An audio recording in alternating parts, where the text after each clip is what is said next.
গণতন্ত্রে মানুষই শেষ কথা বলে।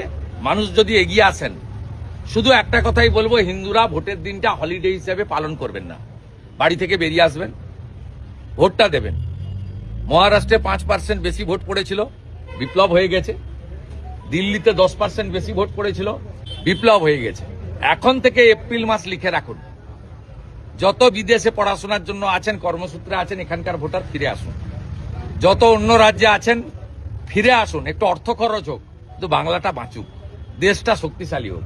দেশ শক্তিশালী না হলে, ইউক্রেনের যেমন এক রাত্রে 70 লক্ষ লোক পোল্যান্ডে পালিয়েছিল রাশিয়া আক্রমণ করার পরে, আগামী দিনে পহেলগাম দেখার পরে আপনারা যদি এই নির্বাচনে পশ্চিমবঙ্গে একটি রাষ্ট্রবাদী দেশপ্রেমিক সরকার সমর্থন করার জন্য ভোট কেন্দ্রে না যান, ভোট কেন্দ্রে গেলে কি করবেন আমরা জানি, তাহলে পশ্চিমবঙ্গের অবস্থাও আগামী দিনে তাই হবে।